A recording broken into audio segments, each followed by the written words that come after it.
विद्वतं च नृपत्वं च नैव तुल्ये कदाचन। स्वदेश पूज्यते राजा विद्वान सर्वत्र पूज्यते। आज के अपने इसी उद्गार के साथ इस बहुजन विमर्श चैनल के 8वें एपिसोड को देख रहे आप तमाम दर्शक बंधुओं का हार्दिक स्वागत और अभिनंदन है। पिछले तमाम एपिसोडों में हमने बताने का प्रयास किया कि किस तरह बाबा साहेब के मिशन को धोखा देकर उनके बनाए हुए लोग, जिन लोगों को उन्होंने तैयार किया, उनके देहांत के बाद एक एक करके स्वार्थ के वशीभूत होकर बाबा को छोड़कर बापू के चरणों में गिरने लगे। अब बाबा साहेब के मिशन को पूरा करने के लिए 2 आदमी बचे थे मुख्य रूप से, एक दादा साहेब गायकवाड़, दूसरा DC कामले। इस देश में स्कूल कॉलेज में बहुत दिनों से पढ़ाया जाता है कि विद्वानों में और राजाओं में अगर तुलना की जाए तो विद्वान राजा से श्रेष्ठ होता है, क्योंकि राजा की पूजा तो उसके देश में होती है, विद्वानों की पूजा सर्वत्र होती है। क्यों होती है?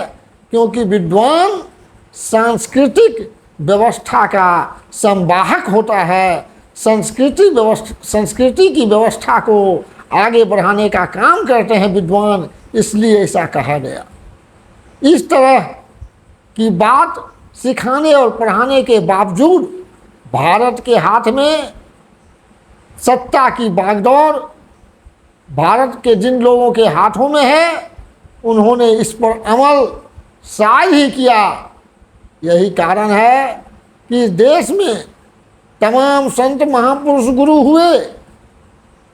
भगवान बुद्ध, संत शिरोमणि रैदास, कबीरदास, दादू दयाल, दरिया साहब, तुकाराम, एकनाथ, चोखा मेरा अछूतानंद, हीराडोम, नाभादास, पलटूदास, कुंभनदास, गुरु घासीदास जैसे अनगिनत संत महापुरुष गुरु हुए।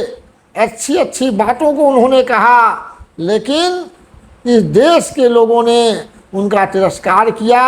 एक कान से उनकी बातों को सुनकर दूसरे कान से निकालने का काम किया।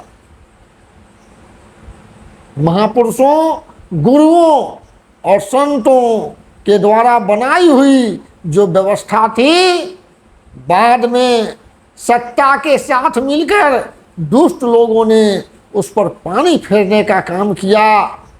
बहुत बाद में 3 महापुरुष हुए।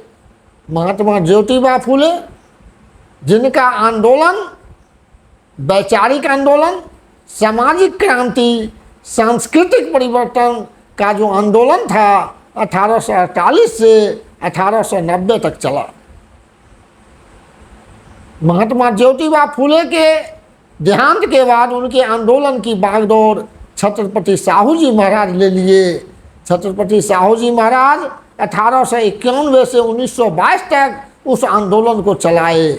1922 से 1956 तक विश्व विभूति संविधान शिल्पी बाबा साहेब अम्बेडकर उसको पूरे देश में चलाने का काम किए और संतों, महापुरुषों, गुरुओं के विचारधारा के आधार पर भारत का अनोखा संविधान रचने का काम किए।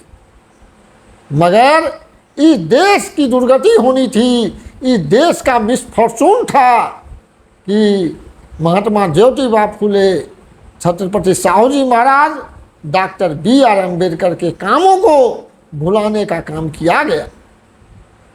मानवर कांशीराम साहब RPI के माध्यम से समाज को जगाकर राजनीतिक रूप से मजबूत होकर समाज के दुख दारिद्र को दूर करना चाहते थे।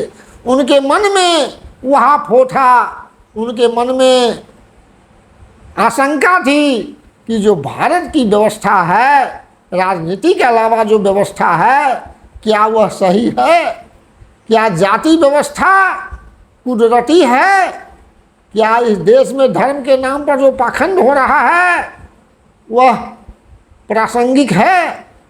इसी बीच मानवर कांशीराम साहब को एक शोध पत्र पढ़ने को मिला, जिस शोध पत्र को अमेरिकन मूल की महिला गेल एम्बेड के द्वारा प्रस्तुत किया गया था।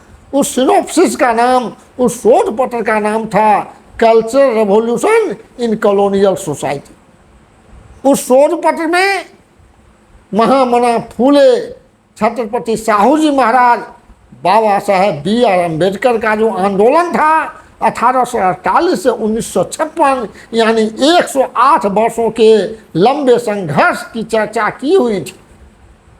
उसको पढ़ करके मानवर कांशीराम साहब को बहुत कुछ जानने और समझने का मौका मिला।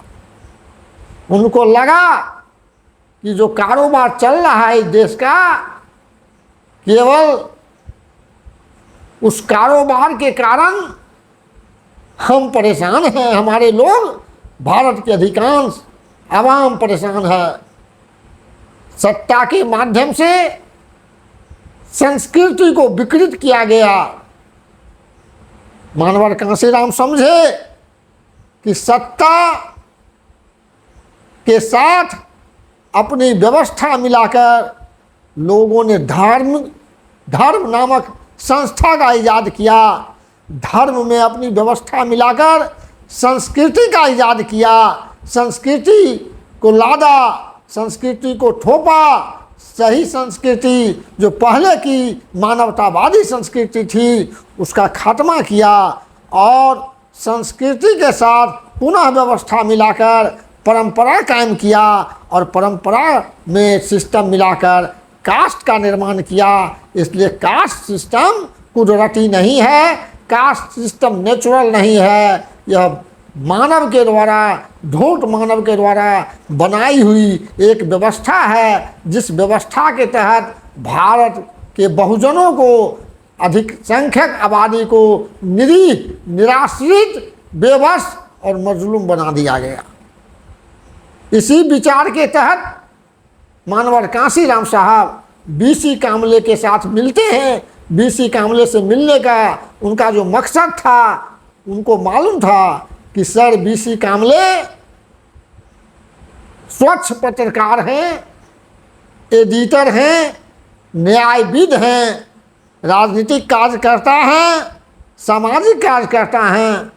उनसे मिलेंगे और इस आंदोलन की चर्चा करेंगे तो दोनों आदमी मिलकर फूले, साहू और अंबेडकर के सपनों के आधार पर काम करके संतों और महापुरुषों के सपना का हम भारत, सपना का समाज बना सकते हैं। मानवर कांशीराम साहब सर B.C. कामले से मिलते हैं। B.C. कामले साहब मानवर साहब की बात को गंभीरता से सुनते हैं, सुनकर मुस्कुराते हैं और कहते हैं, कांशीराम जी, यह तो अच्छी बात है कि आप फूले, साहू और अंबेडकर के बारे में जाने। बाबा साहब के राजनीतिक प्रयोजन को तो RPI के माध्यम से आप जान चुके थे, लेकिन अब यह खुशी की बात है कि आप फूले, साहू और बाबा साहब के सांस्कृतिक परिवर्तन, सांस्कृतिक आंदोलन को भी जान गए। लेकिन हम आपको साफ साफ बता देते हैं कि फूले, साहू और अंबेडकर की बात तो दुरुस्त है, वह लागू नहीं हो सकती है बात। उसके आधार पर हम MP और MLA नहीं बन सकते हैं। मराठी भाषा में मानवर कांशीराम साहब को B.C. कामले साहब कहे कि फूले, साहू और अंबेडकर का विचार चांगली है, लेकिन चालू हो साकत नहीं। इस निराशापूर्ण बात को सुनकर भी मानवर कांशीराम साहब थोड़ा भी निराश नहीं हुए और उनको लगा कि हमें यह काम करना है। उनको लगा इरादे नेक हों तो रास्ते अनेक हैं। B.C. कामले साहब को मानवर कांशीराम साहब कहे कि अगर फूले, साहू और अंबेडकर का विचारधारा दुरुस्त है तो यह दुरुस्त रहेगा। इस विचारधारा के आधार पर समाज को चलाकर, समाज को तैयार कर, व्यवस्था जो चल रही है उसको सुव्यवस्था में बदलकर नया भारत का हम निर्माण करेंगे, नई सांस्कृतिक धरोहर को कायम करेंगे। और वहाँ से मानवर कांशीराम साहब B.C. कामले को भी छोड़कर आगे बढ़ जाते हैं। इस देश में संस्कृति के नाम पर बहुत कुछ हो रहा है। लेकिन जितना संस्कृति का ढिढोरा पीटा जाता है, धर्म का ढिढोरा पीटा जाता है, उतनी ही हमारी विचारधारा विकृत होते जा रही है। क्योंकि एक संस्कृति है, दूसरा प्रकृति है और तीसरा विकृति है। प्रकृति को हम जगह जीवन में नहीं देंगे, प्रकृति को हम नहीं मानेंगे, नेचर को नहीं मानेंगे, अपने नेचर से हम समझौता करते रहेंगे, तो हो सकता है कि हम सुसंस्कृत नहीं हों। सुसंस्कृत होने के लिए नेचर को जानना, समझना और उसे दुरुस्त करना जरूरी होता है। लेकिन भारत में ऐसा कभी नहीं किया गया। और मानवर कांशीराम साहब सांस्कृतिक परिवर्तन की जो शुरुआत फूले से शुरू की गई थी और साहू जी महाराज उसको आगे बढ़ाए, बाबा साहेब अम्बेडकर पूरे देश में इस व्यवस्था को भारतीय संविधान बनाकर लागू करवाने का काम किए। यूँ तो व्यवहारिक रूप से भारत में संस्कृति की जो व्यवस्था थी, सुसंस्कृति की व्यवस्था, उन्नत संस्कृति की व्यवस्था, वह तो लागू नहीं हो सकी है। लेकिन मानवर कांशीराम साहब संकल्प लिए, दृढ़ संकल्प और कड़ी मेहनत के बल पर मानवर कांशीराम साहब उसको कितना लागू करा पाए, यह आप लोगों को अच्छी तरह से मालूम है। उनका जो एक्सपेरिमेंट था, एक्सपेरिमेंट जो फूलेवाद, साहूवाद और अम्बेडकरवाद का जो एक्सपेरिमेंट था, लेबोरेटरी में एक्सपेरिमेंट किए और उसका फल हम सारे लोग देख रहे हैं, अनुभव कर रहे हैं। तो इस तरह से मानवर कांशीराम साहब बीसी कामले को कहे कि फूले, साहू और अम्बेडकर के विचारधारा पर चलकर और उसी विचारधारा के आधार पर देश और समाज को तैयार करके एमपी एमएलए किया, minister, chief minister, prime minister बना करके हम आपको दिखा देंगे, हम आपको दिखा देंगे।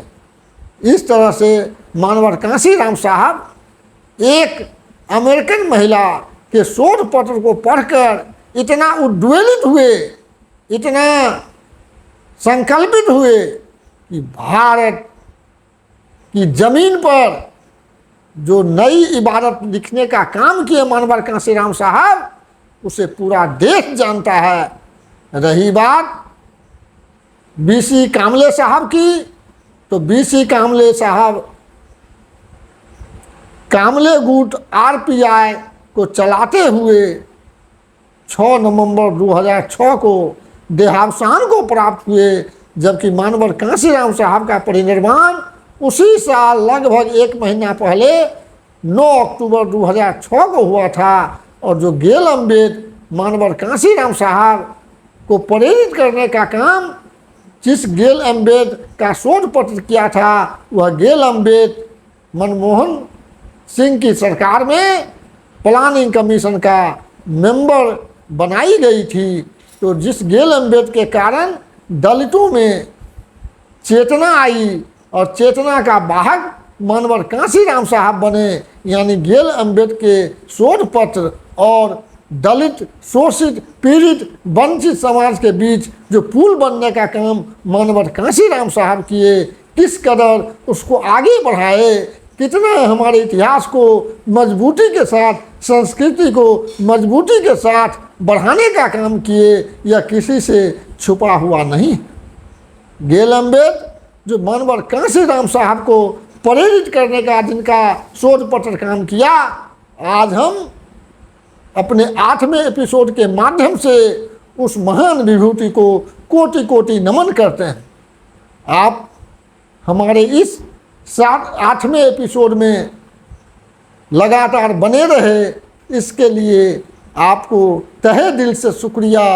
हम आपको भरोसा दिलाते हैं कि हमारा अगला 9वां एपिसोड इस बात को बताने के लिए आगे बढ़ेगा कि बीसी कामले के बाद जो दादा साहब गायकवाड़ बचे हुए थे, उनका किया हुआ मानवर कांशीराम साहब के साथ उनका कैसा रिश्ता रहा, मानवर कांशीराम साहब और दादा साहब गायकवाड़ मिलकर किया बाबा साहब के मिशन को, बाबा साहब की बनाई हुई पार्टी को, फूले साहू और अंबेडकर के आंदोलन को आगे बढ़ा पाए या फिर कुछ हुआ, इस संबंध में जानने के लिए आप अगला एपिसोड यानी एपिसोड नंबर 9 की प्रतीक्षा करें। हम बहुत जल्दी एपिसोड के साथ हाजिर होंगे।